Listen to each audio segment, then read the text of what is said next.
Naghahanda na ang Pilipinas para sa pinakamalaki nitong delegasyon sa 2025 Southeast Asian Games sa Thailand, kung saan mahigit 1,600 miyembro ng national team ang sasabak para makasungkit ng medalya. Kasabay niyan, kasama sa mga ipinagkaloob na tulong ang dagdag allowance, Christmas bonus, specialized travel perks at mas modernong cashless access. Narito si Matchpoint Millie Borja.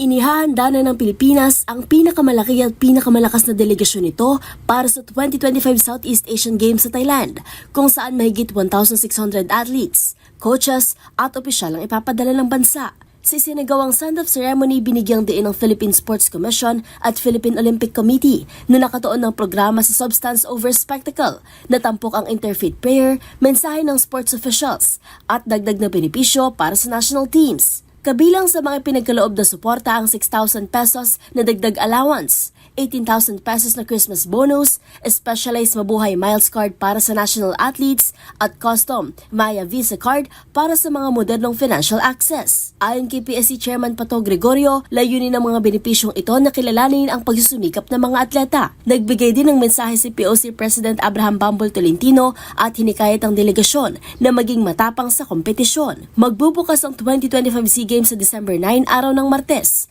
kung saan pangungunahan ni Alex Iyala at Brian Bagunas ang 200 delegasyon sa opening ceremony bilang flag bearers. Tatagal ang naturang multi-sport event sa December 20, 2025. Para sa MBC TV Network News, ito si Millie Borja ng DZRH TV, una sa Pilipinas, una sa Pilipino.